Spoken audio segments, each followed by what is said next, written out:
Another morning, another great day to get outside and use your fitness. Today, we are hiking to the top of Wheeler Peak. We are gonna take the Bull of the Woods Trail, 7.5 miles to the top, 3,700 feet of climb.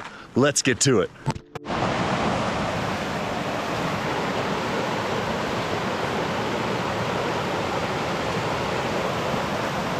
First mile is steep and loose rock. 1,000,001 step ups coming up. All the way up, we've had this babbling brook alongside us.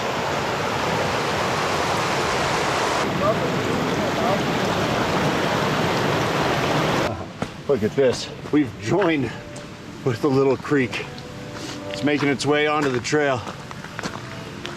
Looks like we get a little obstacle here.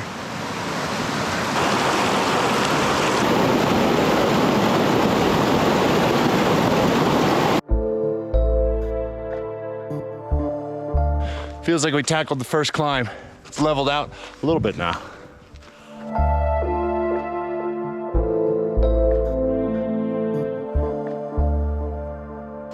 After that leveled out, we've hit this forest road. It's much more like a gravel path. This is steep. It was 55 degrees when we started. This is a warm welcome. 2 miles in, it's been an uphill climb. That is what we get right now. Love getting outside and using your fitness. They said it was gonna be a super windy day today. Hopefully we can get to the top and back off the mountain before that wind comes in.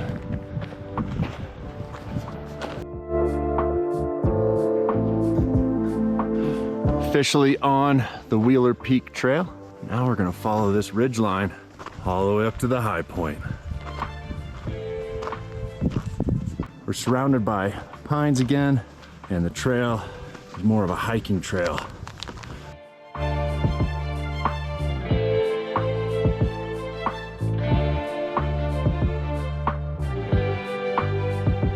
About 3 miles of hiking, and this is the view you get.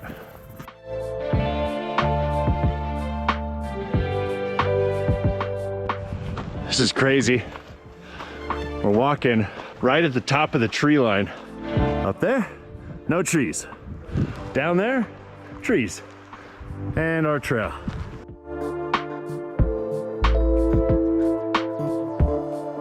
Way off in the distance over that little snow cap is where we're headed. We've got about 3 miles left. It really hasn't been that bad. Out of the wind for the moment and tucked into this little pine forest.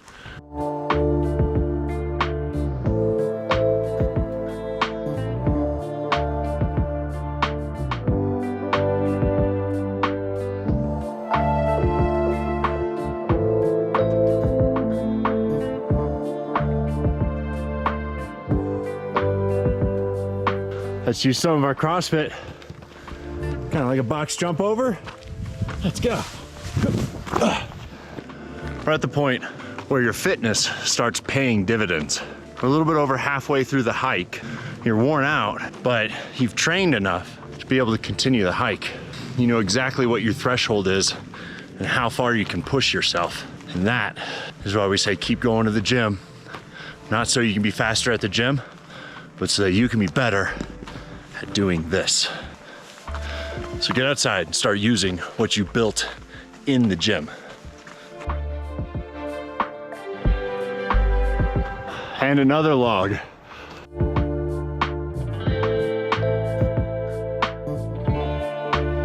Wheeler Peak was named after George Montague Wheeler. He was a surveyor in the late 1800s that helped collect geology, biology, and topographic maps of New Mexico.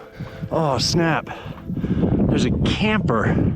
Somebody hiked in, they camped in this little valley over there. We have been climbing switchbacks for at least 20 minutes. We're not quite to the top of this ridge. Switchback after switchback. It doesn't feel like you're making progress, but you're still getting there. My next target, I believe that's Walter Peak right there. That's where I want to be. There's not a lot of big step ups like the South Dakota high point, but it's a constant burn, almost like you're on an incline treadmill.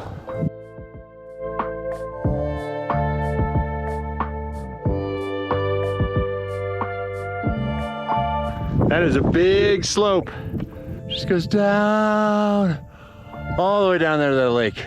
You start rolling down that, you're not gonna stop. So it's smoothed out just a little bit, so I've been able to catch my breath.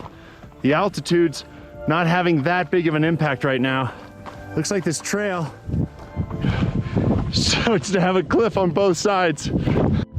From where we were on that like highland plain with no tree line to these giant boulders, it's gotten so cool to hike right here. It's bringing my energy level back up. Check it out.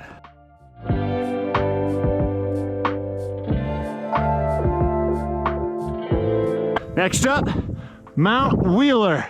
And if you take the Williams Lake Trail, you're gonna come in right up there.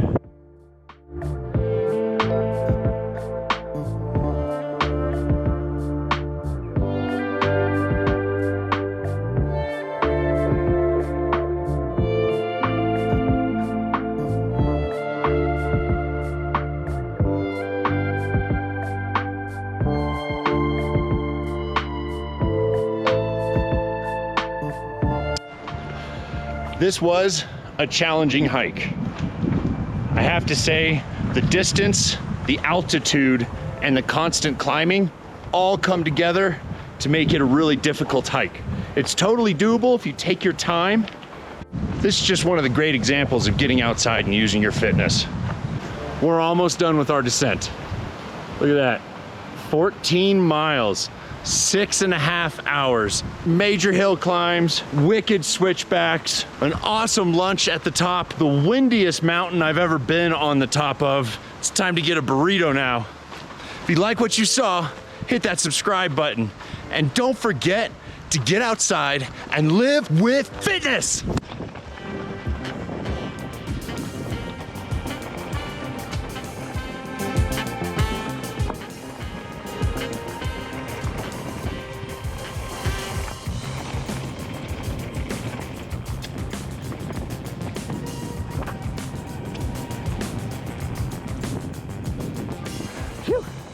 Let's go. Ribbit was pretty nice. Ribbit looking good.